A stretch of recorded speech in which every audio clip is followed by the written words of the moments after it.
Talvez alguns de vocês não tenham participado da série de mensagens Vida em Abundância. Mas hoje nós temos a última mensagem da série. É a quarta mensagem da série, a última mensagem da série Vida em Abundância. E eu queria fazer um recap em inglês. Vou recapitular a essência dessa série.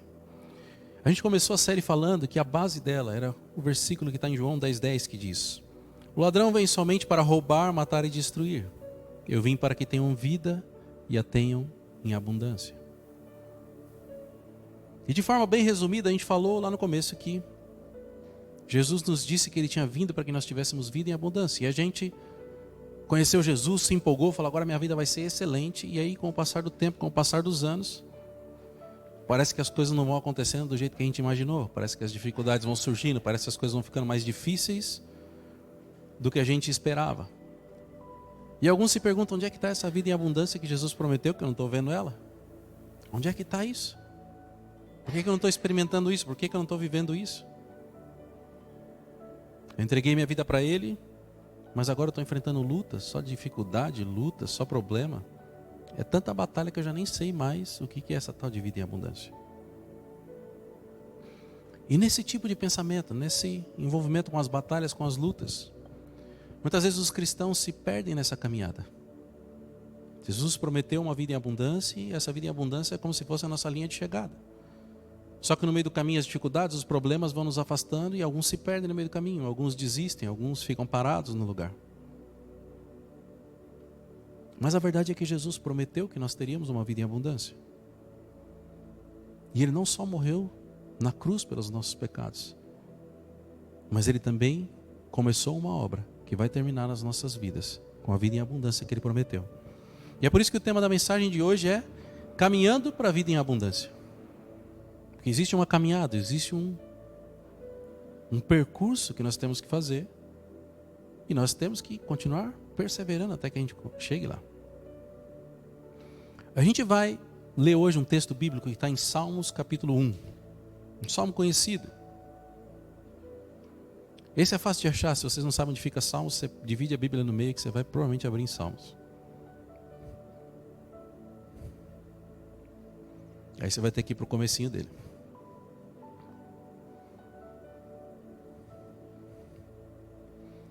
Mas o salmista diz nesse salmo, ele passa sabe aqueles versículos que eu gosto, que tem um manual de instruções para a gente seguir? Esse versículo, esses 3 versículos que nós vamos ler, a gente vai ler do 1 ao 3. Ele nos dá um manual de como é que a gente faz para direcionar a nossa vida e caminhar em direção à vida e abundância que Jesus prometeu. Eu vou ler aqui para vocês. Como é feliz aquele que não segue o conselho dos ímpios, não imita a conduta dos pecadores, nem se assenta na roda dos zombadores. Ao contrário, a sua satisfação está na lei do Senhor, e nessa lei medita dia e noite. É como árvore plantada à beira de águas correntes, dá fruto no tempo certo e as suas folhas não murcham. Tudo o que ele faz prospera.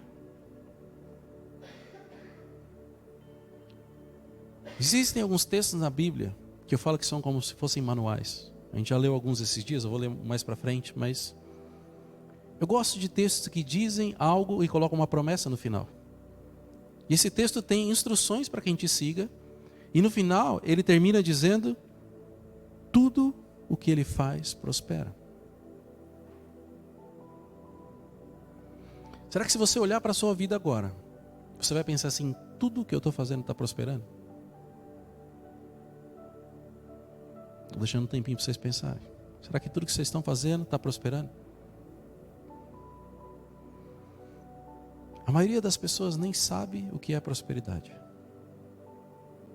Elas associam a prosperidade a coisas materiais, ou sucesso, ou coisas, posses, dinheiro, né? As coisas estão dando certo, então eu estou prosperando, né? Então, peguei alguns exemplos aqui. Olha, ganhei um aumento no meu trabalho, então eu estou prosperando, prosperidade. A minha empresa está lucrando mais do que eu consigo gastar. Isso é bom, recebe aí quem tem empresa. Isso é prosperidade, né? A pessoa pensa, prosperidade. Comprei um carro novo, prosperidade. Comprei uma casa nova, prosperidade. Fiz a viagem dos sonhos, prosperidade. Se você olhar no profundo do seu pensamento, da sua razão, você vai descobrir que você já tem um conceito formado sobre prosperidade. Na sua cabeça você sabe exatamente o que é prosperidade, porque existe dentro de você algo que você ouviu, aceitou e acreditou.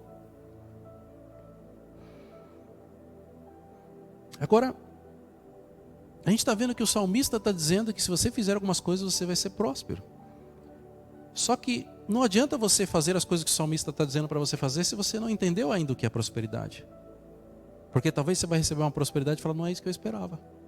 Eu esperava que eu tivesse uma viagem, um carro, uma casa, porque era o conceito de prosperidade que você tinha. Então eu queria, antes da gente entrar nos pontos que a gente vai falar um pouquinho sobre essa prosperidade que o salmista está falando. Quantos aqui já cumprimentaram alguém, algum irmão da igreja falando assim, a paz, ou a paz do Senhor? Levanta a mão que eu quero ver quem já fez isso. E agora tem a modinha, as pessoas não falam mais a paz, as pessoas ficaram chiques, elas aprenderam hebraico e elas, shalom. Não é assim? Se a igreja terminar com church, as pessoas falam shalom. Que aí é gringo agora, o negócio ficou chique demais. Só que a maioria das pessoas repete esse cumprimento e elas não entendem o que de fato isso quer dizer. Qual é o contexto por trás? Qual é o significado desse a paz, ou a paz do Senhor, ou o shalom? Porque se você não compreender o que aquilo está dizendo, seria a mesma coisa de que você ler o Salmo 91 ou o Salmo 23 e imaginar que os demônios vão sair correndo. Porque na prática não funciona assim. Não é um amuleto que você vai falar assim, a paz e tudo vai dar certo. E muitas vezes as pessoas entendem que é como se, olha, eu estou substituindo o oi. As pessoas nem entendem, ela fala, estou falando oi para a pessoa, só que é no crentez. Então no crentez o oi chama a paz, e ela acha que ela está falando oi para a pessoa. Mas a gente precisa entender a profundidade disso. Então eu queria, antes da gente ir para o texto, voltar para o texto, eu queria dizer para vocês que a melhor definição que eu ouvi sobre a palavra shalom, ou a paz, ou isso, é quando as pessoas dizem que a shalom significa que tudo te vá bem. Essa é uma versão simplificada do que diz isso, mas que tudo te vá bem, que tudo te vá bem, ela está mais alinhada com o contexto do que significa esse a paz ou esse shalom. E eu coloquei aqui algumas coisas que compreendem a palavra shalom. Porque a gente está acostumado com o português, onde a gente tem uma palavra para cada coisa. Só que quando você entende o original hebraico, da onde a palavra shalom vem, a palavra tem um significado. Só que se você aprofundar naquela palavra e você olhar letra por letra, cada letra também tem um significado. E esse significado de letra por letra composto está alinhado com o sentido daquela palavra. Então as coisas são muito mais profundas do que a gente tem no português. Porque se eu tenho uma palavra que tem um significado e eu tenho várias letras que complementam esse significado, eu tenho que aprofundar e olhar isso como um todo. Mas de forma ultra simplificada, porque esse não é o foco da ministração, quando a gente diz shalom, ou quando a gente diz que tudo te vá bem, ela tem um aspecto muito mais amplo do que simplesmente a pessoa ficar em paz. A primeira coisa, obviamente, que a gente falou, é paz. E a paz, no sentido que a palavra shalom traz, é uma ausência de conflito, uma ausência de guerra.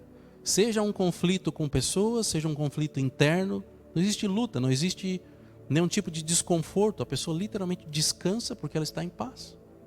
Então realmente faz parte da palavra shalom a paz. Mas ela também significa plenitude. Plenitude diz, ou seja, eu estou completo, nada me falta, não tem defeito, todas as minhas coisas estão em ordem.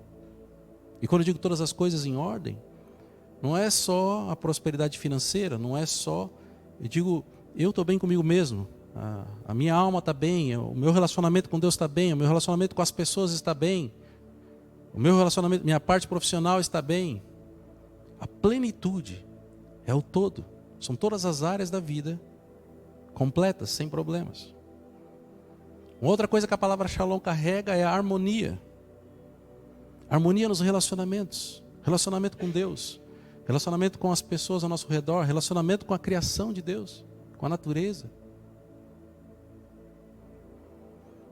Uma outra característica que ela carrega é do bem-estar. Um bem-estar é uma satisfação na vida. Seja em relação à nossa saúde, seja em relação a coisas espirituais, físico, emocional e espiritual. E também um sentido de prosperidade.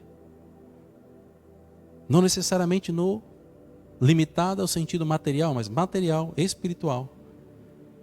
E bênçãos divinas, progresso, crescimento. Quando a gente fala a paz, a gente limita o que a palavra shalom quer dizer. Mas quando a gente destrincha essa palavra, quando a gente expande, a gente vê que ela é muito maior do que simplesmente ficar em paz. Ela tem um contexto de prosperidade em todas as áreas. Seja no financeiro, seja na minha família, seja no meu trabalho, seja no meu ministério, na igreja, nas pessoas que eu convivo, no meu relacionamento com a natureza, nas minhas atividades, no meu tempo, todas as coisas. E talvez você não esteja percebendo onde eu quero chegar com isso. Mas essa palavra, shalom, talvez seja a melhor definição da vida em abundância que Jesus prometeu para cada um de nós. E como é que a gente chega nessa vida em abundância? A gente pode seguir o manual que o salmista deixou para a gente. Esse manual que aponta um caminho para que a gente chegue lá. Então eu separei 3 pontos que eu queria detalhar um pouquinho mais com você. E o primeiro ponto fala sobre felicidade. Vocês acham que existe felicidade na vida em abundância? Sim ou sim? Olha como é que o salmista começa o texto. Como é feliz aquele que não segue o conselho dos ímpios, não imita a conduta dos pecadores e nem se assenta na roda dos zombadores. A gente vai falar sobre as coisas ruins que a gente não pode fazer, mas ele começa o texto dizendo, ele não só começa o texto, mas começa o livro de Salmos, dizendo como é feliz. E esse como é feliz, ele está trazendo um contraste, destoando um grupo de pessoas que tem um nível de felicidade diferente das demais. Sabe quando você conhece algum amigo que é muito sortudo, você fala, como aquele cara é sortudo? É isso que o salmista está dizendo, como são felizes essas pessoas. Eu tenho uma versão da Bíblia Roquejane Revista e Atualizada que diz assim, como são felizes essas pessoas que têm uma vida em abundância. O salmista está apontando para um nível de felicidade que não é comum entre as pessoas. Um nível de felicidade que eleva e supera as nossas expectativas. Um nível de felicidade que está disponível a cada um de nós. Só que para a gente viver esse nível de felicidade, ele começa a trazer as instruções logo a seguir. Porque muitas pessoas não têm desfrutado dessa felicidade que o salmista está dizendo. Quantas pessoas, a gente falou agora sobre a depressão, quantas pessoas estão lutando com depressão? Se a pessoa está lutando com depressão, ela não está experimentando esse nível de felicidade que o salmista está dizendo. Mas o que esse texto começa dizendo? E essa primeira parte. Ele está trazendo uma mensagem que os nossos relacionamentos são mais importantes do que a gente imagina. Porque todas as instruções que ele dá nessa primeira parte são relacionadas às pessoas que você convive. Então, da forma como ele está colocando, os nossos relacionamentos, as pessoas que nos cercam, as pessoas que a gente convive, elas têm um papel crucial na felicidade que nós vamos alcançar. E aí os avisos que ele traz são muito claros. Ele traz assim, não seguir o conselho dos ímpios, não imitar a conduta dos pecadores e não se assentar na roda dos zombadores. Talvez a maioria de vocês já tenha lido esse salmo, já decorou esse salmo, mas nunca entendeu na prática como é que isso se aplica na vida no dia a dia. E eu queria explicar para vocês o que ele está dizendo aqui. O primeiro grupo que ele cita, que ele fala para a gente não seguir o conselho dos ímpios. Quem são os ímpios, né? Os ímpios são aqueles que vivem de forma contrária à vontade de Deus. Ou de forma contrária aos mandamentos de Deus. A palavra ímpio no original é rachá. E o plural dela é rachaim, ou rechaim. E ela descreve pessoas moralmente corruptas. Pessoas injustas ou pessoas más ou perversas. Aí eu te faço uma pergunta agora para sua reflexão. Se os ímpios são pessoas moralmente corruptas, injustas e perversas, pessoas más, qual tipo de conselho que ela vai dar para você? Conselhos perversos, conselhos más, conselhos injustos? Porque é isso que ela é isso que ela tem para oferecer. E a Bíblia fala também dos pecadores. E muitas pessoas leem esses pecadores e falam assim, não, são todos os pecadores, porque a Bíblia diz que todos nós pecaram, então ela está se referindo a todos os pecadores de uma forma genérica, mas a verdade é que não. Porque o salmista está dizendo que tem um grupo de pecadores que a gente não deve imitar a sua conduta. A palavra original para esses pecadores é chataim. São pessoas que erram o alvo e a vontade de Deus. Mas o contexto aqui não fala das pessoas que pecam por falta de conhecimento, por falta de sabedoria. São pessoas que deliberadamente decidem pecar. Deliberadamente decidem fazer aquilo que o Senhor reprova. Deliberadamente decidem fazer aquilo que o Senhor disse para não fazer. Agora, se existem pessoas que deliberadamente, por vontade própria, decidem agir contra a vontade do Senhor, se você imitar a conduta dela, o que acontece com você? Você vai se tornar igual a ela. Então o salmista está falando assim, não é para você olhar e generalizar o pecado, mas existem pessoas que você sabe que deliberadamente decidiram pecar. Não imite a conduta dessas pessoas. E aí sobraram quem? Os zombadores ou escarnecedores, em algumas versões da Bíblia, que a palavra original chama de letzim. Esses são aqueles que não se importam ou não dão valor para as coisas sagradas. São pessoas que tiram sarro, são pessoas que ridicularizam, são pessoas que desrespeitam aquilo que é sagrado para Deus, ou até, muitas vezes, o próprio Deus. São pessoas que zombam, fazem piada do próprio Deus. Agora, se você faz parte do seu meio, você está num grupo de pessoas que zombam de Deus, fazem piada de Deus, você acha que Deus vai se agradar das pessoas que você convive? Com certeza não. Mas aí, a nossa dificuldade muitas vezes é no nosso posicionamento. Muitas vezes é em falar não para as coisas que estão nos afastando daquilo que Deus tem para nós. Nós queremos ser felizes, mas as pessoas que nos cercam, as pessoas que nos influenciam, são pessoas exatamente como essas que o salmista está dizendo, para que a gente não compactue, para que a gente não ande com elas. E aí eu tenho uma sugestão prática para você. Alguém quer ser feliz e resolver boa parte dos problemas na vida? Eu gostei, ele foi o primeiro a levantar. Eu vou dar uma sugestão prática para você que talvez seja a coisa mais difícil que você vai fazer. Mas eu tenho certeza que a maioria de vocês aqui tem um Instagram. E a maioria das pessoas que vocês seguem e influenciam a sua vida são exatamente como essas 3 tipos de pessoa que o salmista está dizendo que você não deve andar junto. Então meu desafio para você hoje é, na hora que você sair daqui, você abre o seu Instagram, olha todas as pessoas que não se enquadram na recomendação do salmista e deixa de seguir essas pessoas. Porque são pessoas que estão te influenciando e te afastando da felicidade que o Senhor prometeu para a sua vida. Amém? Vamos ver quem vai falar bem agora. A segunda parte do texto, da instrução do salmista, traz uma palavra chamada satisfação. Ao contrário, a sua satisfação está na lei do Senhor.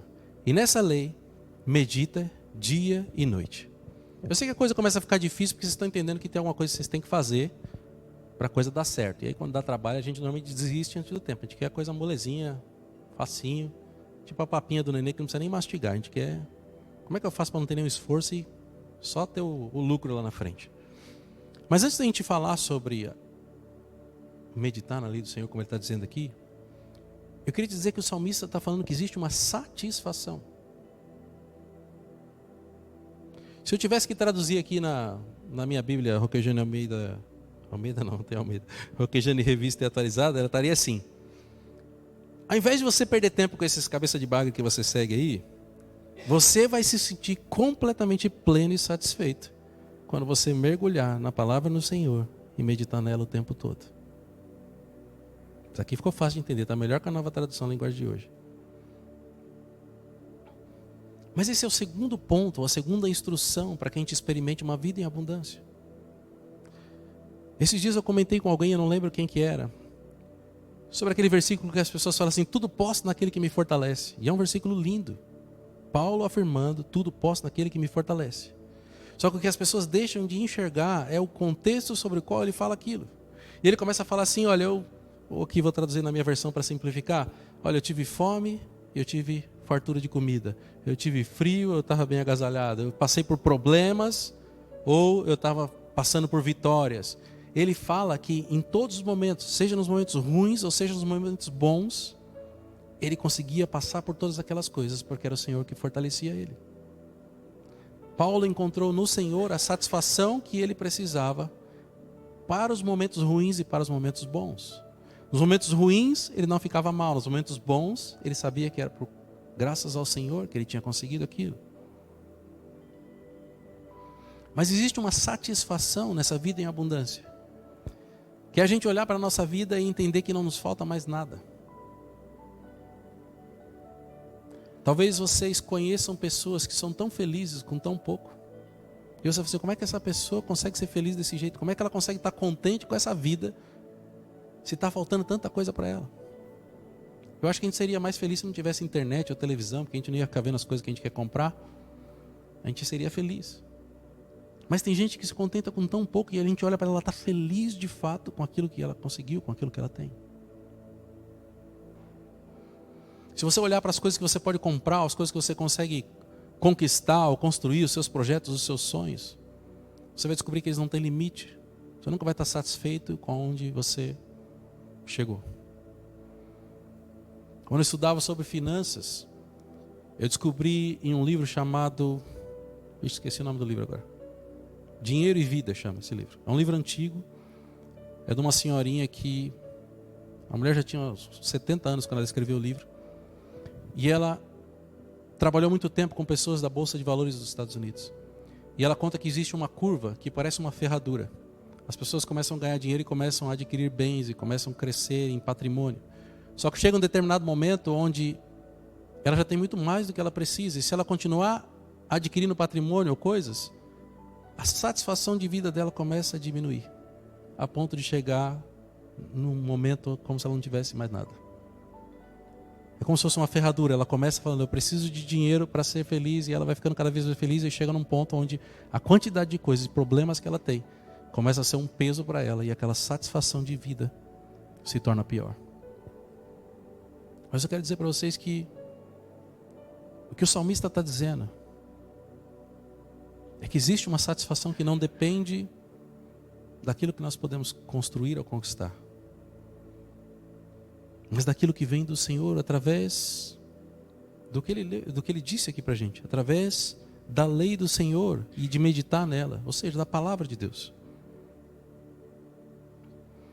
Vocês lembram que a gente leu um texto que falava que o ladrão vem para roubar, matar e destruir? E eu disse para vocês que o ladrão é o falso mestre, aquele que dá um ensino errado, aquele que desvia as ovelhas para um caminho onde elas estão desprotegidas, onde elas vão ser um alvo fácil. Mas esse falso mestre não consegue enganar qualquer tipo de ovelha, não consegue enganar qualquer tipo de pessoa. Esse ladrão não consegue roubar a vida em abundância das pessoas que de fato fazem o que o salmista está dizendo. Pessoas que se aprofundam em conhecer a palavra do Senhor e meditar nela, ou seja, manter isso sempre em pensamento para que ela possa de fato agir conforme isso.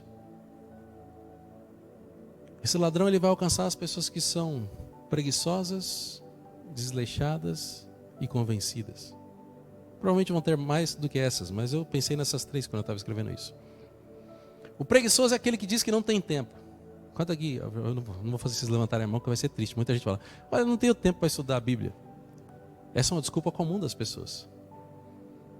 Eu não tenho tempo para estudar a Bíblia. E às vezes as pessoas colocam barreiras que nem existem. Porque elas têm tempo para fazer outras coisas. Aquilo simplesmente não é uma prioridade para ela. Talvez ela gaste tempo nas redes sociais, no Instagram. Talvez ela gaste tempo dormindo até mais tarde. Eu não sei. Mas não é uma prioridade para ela. Porque o tempo dela não está sendo bem gasto. Essas pessoas nunca vão ter conhecimento suficiente para confrontar um falso mestre. Já o desleixado é aquele que não fala que não tem tempo. Porque ele tem tempo e ele faz, ele lê a Bíblia. Ele estuda, mas ele faz de qualquer jeito. Ele faz para dizer que ele fez. Ele faz para chegar lá e o pastor dá bronca nele e fala, não, eu estou lendo a Bíblia. Já li a Bíblia inteira. Mas não necessariamente que ele aprendeu, não necessariamente que ele tenha absorvido o conhecimento que tem ali. Existem pessoas que fazem isso para se adaptar, para se encaixar no meio onde elas estão, mas não necessariamente que elas estão crescendo com isso. Então, desleixado é parecido com o preguiçoso, mas ele faz. Só que ele faz de qualquer jeito. Ele cumpre tabela para se adaptar. E o convencido talvez seja o pior de todos. Porque é aquele cara que já fez, já conhece, já estudou, mas ele chegou num ponto onde ele acha que ele sabe tudo e agora ele não faz mais. Agora ele fala assim, para que eu vou gastar tempo lendo a Bíblia e estudando se eu já fiz isso tantas vezes? Eu já li a Bíblia 10 vezes, 15 vezes. Eu já conheço tudo, eu não preciso mais fazer isso. E essa pessoa se torna uma pessoa acomodada. Mas uma das coisas que é mais interessante na Bíblia, e eu falo para vocês várias vezes, que a Bíblia é o único livro que você lê com o autor presente junto com você. E você vai se surpreender com quantas vezes você vai ler o mesmo texto, o mesmo versículo, a mesma passagem. E você vai aprender coisas novas. Quem estava aqui na primeira ministração, quando eu falei sobre João 10:10, eu falei que eu me surpreendi quando eu estava meditando no texto, que eu conseguiria criar pelo menos umas 30 ministrações diferentes, só usando esse texto, com contextos aplicáveis para as coisas do dia a dia, coisas que trazem mudança de vida. Mas na minha conclusão, eu conseguiria criar 30 ministrações diferentes. E aí eu fiz a pergunta para a inteligência artificial e ela falou assim, você consegue 30, mas eu consigo mais de 300. Vocês conseguem imaginar mais de 300 ministrações diferentes, aplicáveis, com um único versículo. Agora imagina se você já leu a Bíblia várias vezes e você já descobriu tudo que ela tem. Muitas vezes Deus vai trabalhar na sua vida em momentos diferentes. Você vai estar lendo um texto e a sua vida vai estar boa e aquilo vai falar com você de um jeito. Vai ter um outro momento que você vai ler o mesmo texto, você vai estar passando por dificuldade e aquele texto vai falar com você de outro jeito. Vai ter um momento onde você vai ler pela 10ª vez o mesmo versículo e você vai descobrir que tinha uma vírgula lá que mudou todo o contexto que você tinha entendido das outras vezes. Talvez o maior exemplo seja o próprio João 10:10. A maioria das pessoas ainda diz até hoje que o ladrão que vem para roubar, matar e destruir é o diabo. Mas o texto não fala que é o diabo. Vocês entendem como a prática da leitura e a meditação vai fazer com que vocês conheçam cada vez mais sobre a Bíblia. A gente tem um texto parecido, instruções parecidas com essa no livro de Josué. A gente leu esses dias, mas eu vou ler de novo para vocês. Quando Josué vai começar o ministério dele, ele tinha uma terra prometida para conquistar. Pensa na encrenca que ele assumiu. Moisés tinha batido as botas, foi lá, estava junto com Deus, sei lá. Moisés morreu. Era o maior líder que todo mundo já tinha visto até aquele momento. E aí Josué, um jovenzinho, fala assim, deixa que eu vou assumir aqui a responsa. Na minha leitura da Bíblia, Josué está morrendo de medo do que ele tinha assumido. Porque ele era jovem, não tinha experiência, e ele estava ocupando o lugar de alguém que era muito importante. Só que no capítulo 1 de Josué, Deus fala para ele assim, não deixe de falar as palavras desse livro da lei e de nelas meditar de dia e de noite, para que você cumpra fielmente tudo que nele está escrito. Só então os seus caminhos prosperarão e você será bem sucedido. Deus estava dizendo para Josué, eu sei que você está com medo, sei que você está preocupado, por isso que Deus disse para ele, seja forte e corajoso várias vezes. Mas eu tenho uma instrução para você. Cara, medita na lei, medita na palavra, né? A lei naquela época era a nossa palavra, era a nossa Bíblia, era o que eles tinham para estudar. E é engraçado que naquele contexto, Deus não fala assim, estuda a Bíblia, leia a Bíblia, porque todos os hebreus naquela época conheciam de ponta a ponta todos os versículos da Bíblia, eles não tinham que ler e aprender. E Deus fala para eles assim, vocês precisam meditar. Vocês já leram, já têm o conhecimento, agora vocês precisam estar meditando nisso. Por que você vai meditar nisso? Porque se você estiver meditando nisso, você vai agir de acordo com isso que está na sua mente. E se você agir como está na sua mente, você vai prosperar e vai ser bem sucedido em tudo. E se você olhar para a história de Josué, ele é talvez, dentro da Bíblia, um dos maiores conquistadores que tem na Bíblia, o maior general, estrategista. Até hoje, se você olhar fora da Bíblia, é um dos maiores estrategistas que já existiu. Por quê? Porque era o Senhor que dava estratégias, porque ele meditava na palavra de dia e de noite. Dentro da Bíblia só existe uma pessoa que conquistou mais do que ele, que é o próprio Davi. Josué começou a conquista da terra prometida, mas foi Davi que concluiu a missão de conquistar todos os povos que faltavam. Mas ainda assim o que Josué fez foi algo tremendo. Sem tecnologia, sem exército, simplesmente dependendo do Senhor para fazer muralha cair e todas aquelas coisas que a gente vê. Agora, o que tem impedido vocês de se aprofundarem na palavra? De buscarem isso que o salmista está dizendo, de buscar conhecer mais da palavra, conhecer mais de Deus e meditar nisso de dia e de noite? Talvez assim como a gente fez com o Instagram, e aí fica outra dica prática. Talvez você devesse pegar um bloco da sua agenda lá que tem uma coisa muito ocupada, muito importante. Ainda que seja uma hora de sono e fala assim, eu vou dormir uma hora menos e agora eu vou dedicar esse tempo para conhecer mais do Senhor. Para estudar a palavra, para ficar meditando nisso, para conhecer mais do Senhor.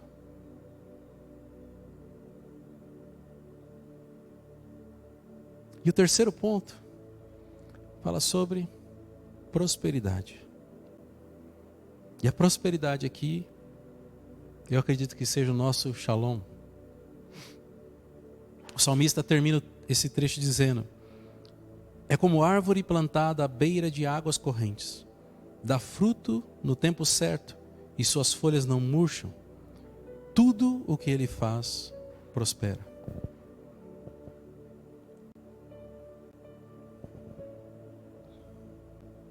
Não seria ótimo que tudo que a gente fizesse prosperasse? Até as coisas erradas que a gente faz prospera. Olha, eu fui fazer um negócio, mas não sabia como é que era, tropecei e deu certo. Talvez vocês tenham conhecido alguém que era muito abençoado, aquela pessoa muito abençoada por Deus, até as coisas que ela faz errado dá certo. Não seria bom se acontecesse isso na nossa vida?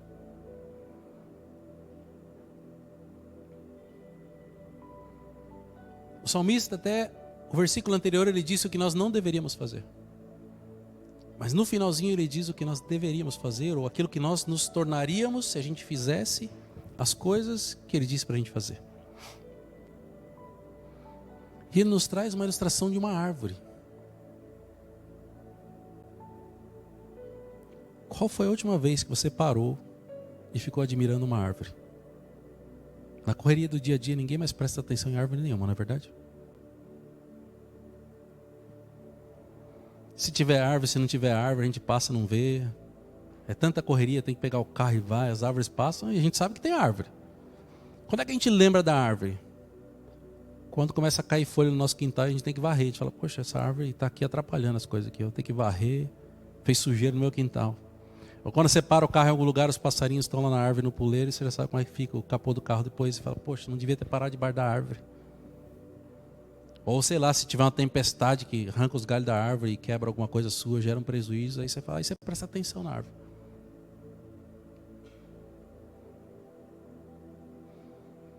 Ou às vezes, como é o meu caso, minha esposa fala assim, tem que ir lá, agora o jardim.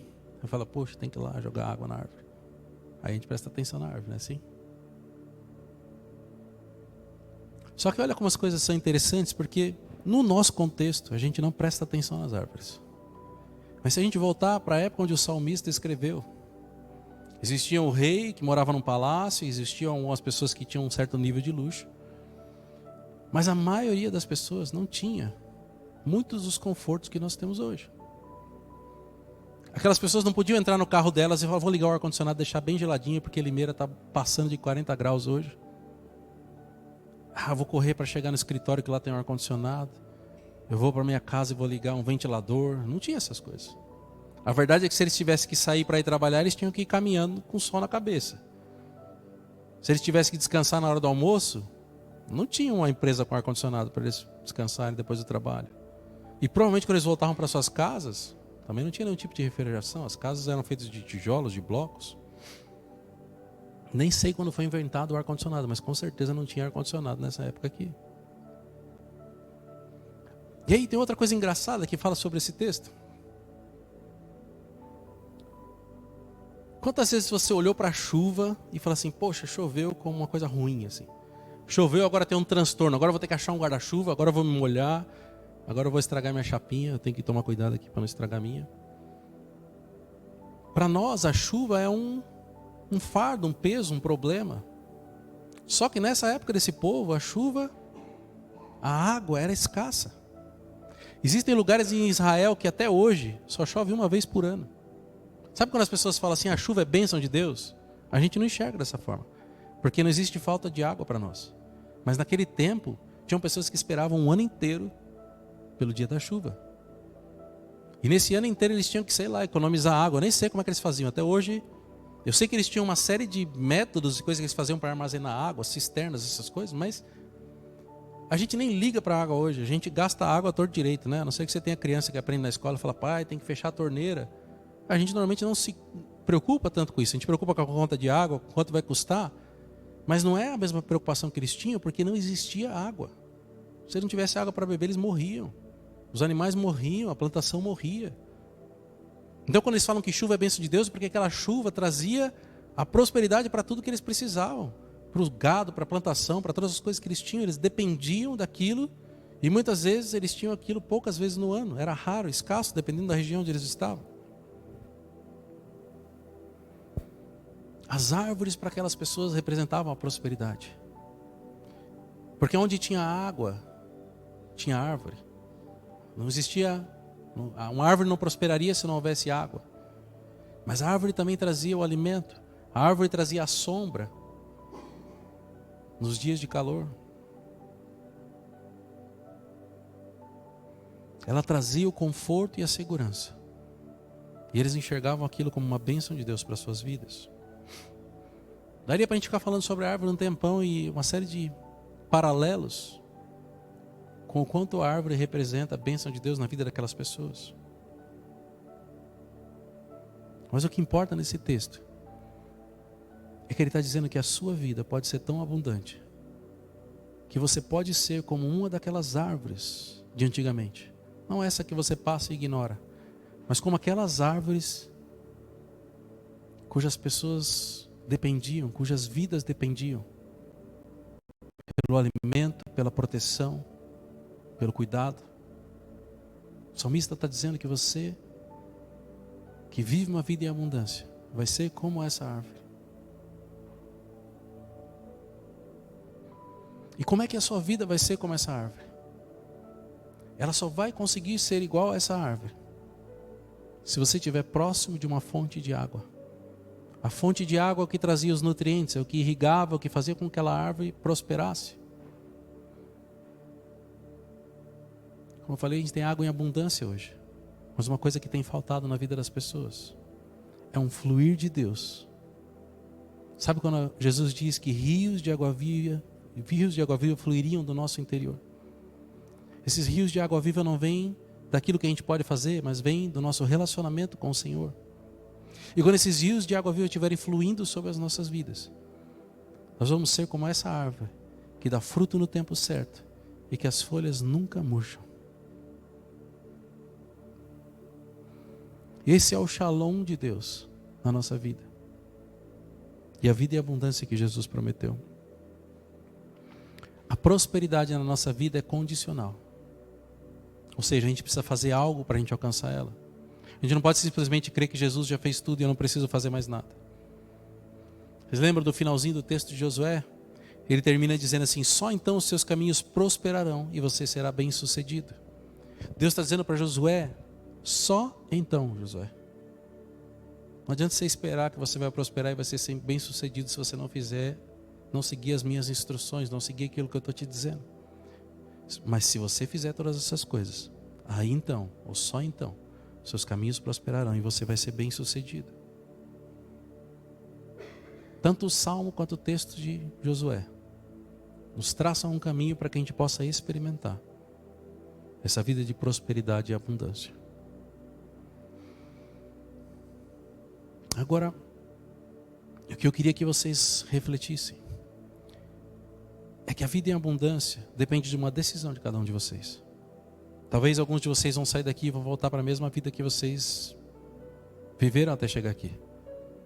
Alguns de vocês vão decidir mudar alguma coisa. Alguns de vocês vão entender que Deus tem para vocês mais ou muito mais do que vocês têm experimentado e vivido. E alguns de vocês vão buscar isso como talvez a coisa mais importante da vida de vocês.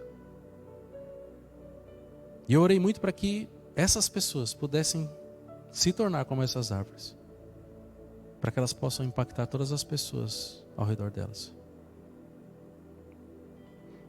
Queria que você ficasse de pé para a gente partir para o encerramento. O salmista disse: tudo o que ele faz prospera. Você quer que tudo que você faça prospere? Você quer experimentar uma vida em abundância? Essa é a pergunta que você precisa se fazer. Porque com base na resposta que você der, com base na importância que você dá para isso, a sua segunda-feira vai começar diferente, o seu domingo vai terminar diferente, a sua segunda-feira vai começar diferente. Agora, se você não fizer nada e continuar com a sua vida do jeito que está, é quase certo que daqui a algum tempo você vai estar culpando Deus pelas coisas que não aconteceram. Você fala assim, poxa, Deus poderia me abençoar e Ele não fez. Olha, o fulano de tal está fazendo tudo errado e ele está prosperando e eu não.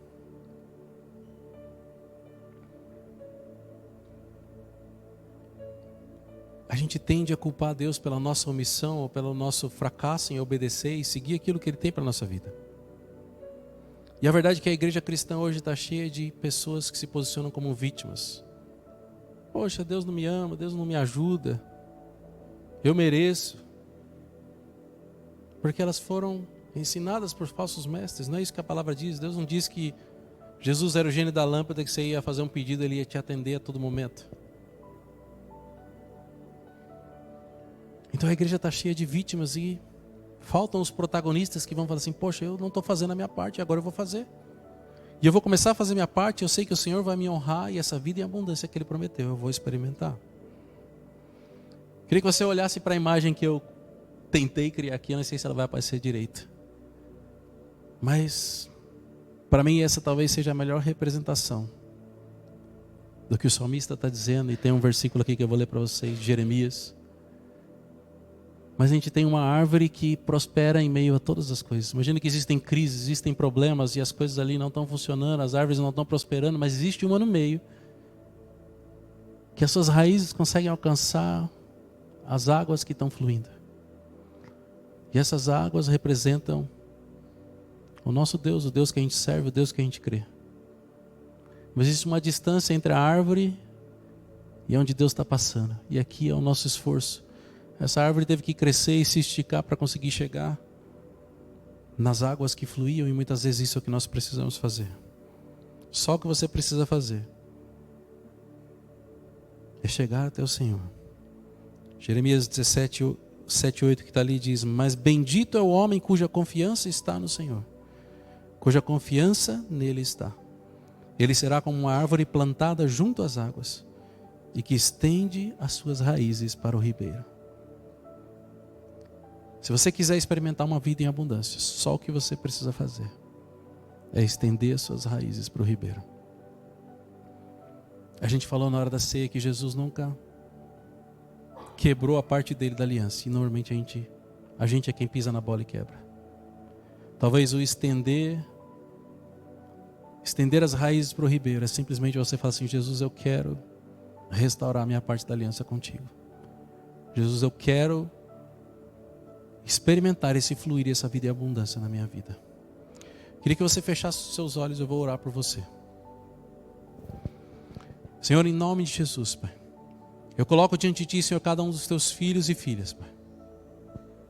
O Senhor conhece cada um, Senhor. O Senhor sabe por que eles estão aqui nessa manhã, porque foi o Senhor que os escolheu, Senhor. O Senhor sabe, Senhor, aquilo que eles precisam, aquilo que eles sonham, aquilo que eles almejam. O Senhor conhece, Senhor, as frustrações, as feridas, as mágoas, Senhor.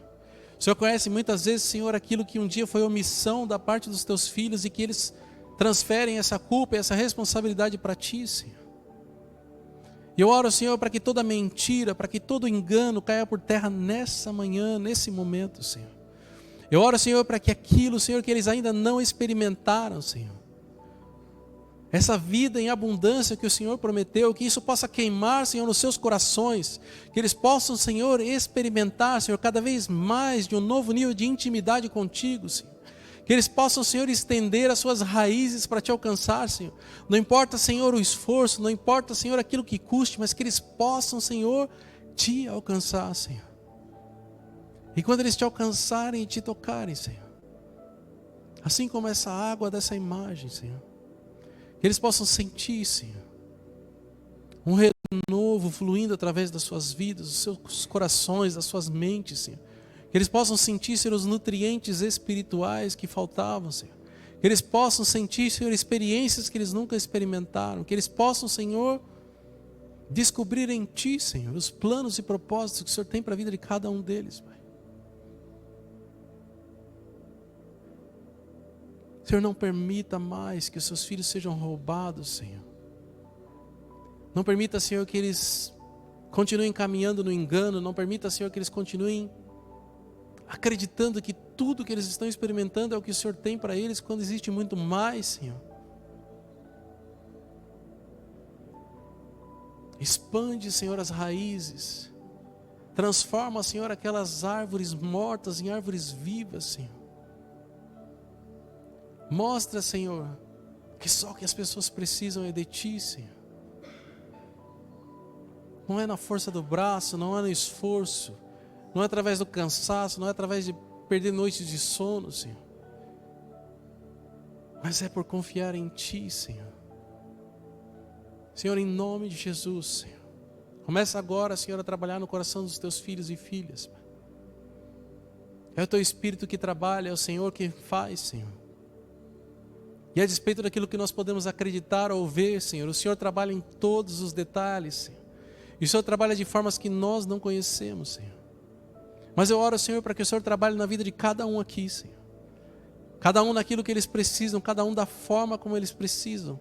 Para que eles saibam que é o Senhor que está fazendo, não é algo que vem da parte do homem ou vem do esforço do próprio braço, Senhor. Mas que eles possam ver, Senhor, o Teu sobrenatural, Senhor.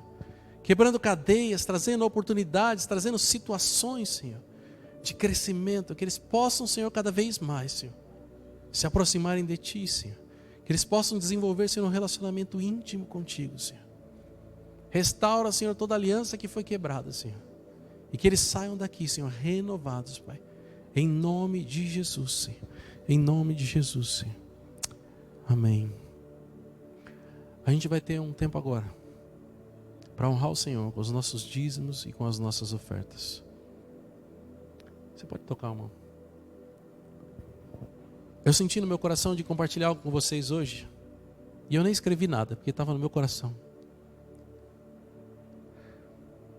Às vezes a gente não consegue ser grato ao Senhor por tudo aquilo que nós temos, por tudo aquilo que nós recebemos dEle. Mas nesse tempo de honrar o Senhor, quando a gente fala de honrar o Senhor com dízimo e oferta, não é porque Deus precisa do dinheiro que você tem. Porque de fato Ele não precisa. A Bíblia diz que Ele é o dono de todo o ouro e da prata. Eu sempre brinco que tem um salmo que diz, se não me engano, o Salmo 50:10, que diz que Deus tem cabeça de gado às milhares na colina. Eu falo que quando Ele precisa de alguma coisa, é só vender uma meia dúzia lá e está pago a conta. Então Deus não precisa do dinheiro. Mas eu entendo que muitas vezes o nosso coração se apega às coisas que dão trabalho. E dá trabalho ganhar dinheiro. Às vezes tem que aguentar um chefe chato, às vezes tem que fazer uma coisa que você não gosta. Então a gente passa a valorizar aquilo que o nosso esforço consegue. Só que quando a gente olha para aquilo que Jesus fez na cruz por cada um de nós, talvez todo o esforço que você tenha para ganhar esse dinheiro não seja nada perto do que Ele fez e pagou por você. Para mim não existe forma maior de reconhecer que é o Senhor que nos dá a provisão, que é o Senhor que nos sustenta. Quando a gente oferta, quando a gente entrega aquilo que o Senhor nos pediu. Não é aquilo que o pastor Renato diz para você fazer, mas é aquilo que o Senhor diz para você fazer. Às vezes o Senhor vai te pedir coisas que parecem impossíveis. Você vai falar assim, eu nem tenho esse dinheiro, mas Deus fala que eu tenho que ofertar na vida do fulano de tal, que eu nem conheço direito, nem sei se o cara está dando a vida reta ou não. Obedeça. Às vezes vai tocar no seu coração de falar assim, olha, leva lá uma marmita para não sei quem. Obedeça. Vai te custar tempo, vai te custar dinheiro, vai te custar alguma coisa. Obedeça. Porque muitas vezes o seu crescimento, aquilo que falta para você destravar e viver uma vida em abundância, está sendo limitado pela sua falta de obediência em coisas pequenas. Às vezes não é nem a questão financeira, às vezes é o trabalho que vai dar para aquilo. Às vezes é o tempo que vai te tomar. E muitas vezes é a questão financeira mesmo. Às vezes Deus te pede uma oferta e você fala assim, não, isso daí é muito dinheiro, não vou fazer não. Mas você não sabe os planos de Deus.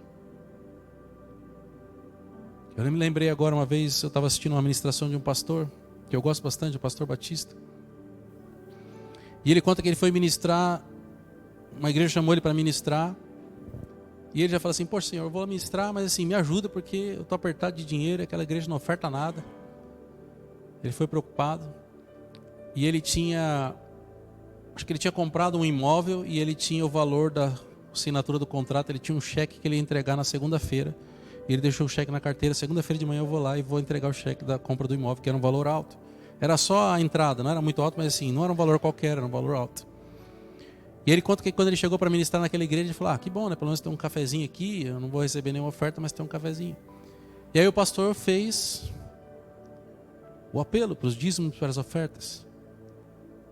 E aí ele pensou assim, falou, Senhor, olha, eles fazem dízimo e oferta. Ele começou a conversar com o Senhor e o Senhor falou assim, pega esse cheque que está na sua carteira e entrega. Ele falou assim, mas Senhor, se eu entregar isso daqui, eu não vou conseguir pagar o imóvel na segunda-feira. Eu vou perder o imóvel que eu acabei de comprar, eu não sei como vai acontecer. O Senhor falou, entrega. Aí ele, com dor no coração, pegou aquele cheque e colocou, falou, Senhor, pelo amor de Deus, pelo menos o Senhor conversa com a minha esposa, porque na hora que eu chegar em casa, eu não tenho nem como explicar para ela o que o Senhor está me pedindo. O Senhor conversa com ela, por favor. Aí ele conta que ele pegou e ofertou aquele cheque, com peso no coração. E ele fala assim, sinceramente, eu estava desesperado. Eu fiz porque o Senhor estava mandando, mas eu estava desesperado. Porque eu não sabia como é que eu ia resolver esse problema na segunda-feira. E às vezes a gente fica assim, sabe? Nem é para um cheque grande, mas às vezes a gente está tão preocupado com as nossas coisas que a gente deixa de ouvir aquilo que o Senhor está falando. E ele conta que ele entregou e todo mundo estava lá contente, teve o louvor da hora da oferta e ele estava com o coração apertado. Ele falou, Senhor, como é que você me faz um negócio desse? Eu tenho que ministrar daqui a pouco, meu coração está dividido. E aí ele falou que o Senhor não falou nada para ele. Aí ele pensou assim, não dá adianta eu ficar preocupado com isso porque eu tenho que ministrar e senão eu vou me perder e eu vou ministrar. Aí ele foi, falou que ministrou, orou pelas pessoas, teve muita cura. Ele trabalha no Ministério de Libertação, muitas pessoas sendo libertas. Ele falou que foi tremenda a ministração. E ele até esqueceu durante a ministração da oferta que ele tinha feito e da esposa que ele tinha que enfrentar quando voltasse para casa. E aí ele terminou, na hora que ele estava saindo, ele conta que na hora que ele estava saindo, o pastor chega diante dele e fala assim, olha, está aqui, o Senhor falou para mim que toda a oferta que foi feita na igreja hoje era para a gente entregar para você. A gente nem abriu, a gente nem contou. Tudo que a gente recebeu, o Senhor mandou eu te entregar. Aos olhos humanos não fazia sentido, mas Deus sabia. E o que Deus estava trabalhando? Falei que Deus não se importa com o dinheiro, não é o valor, Deus se importa com o seu coração. Se o seu coração estiver preso no dinheiro, não adianta você ofertar muito ou pouco, porque Deus não se importa.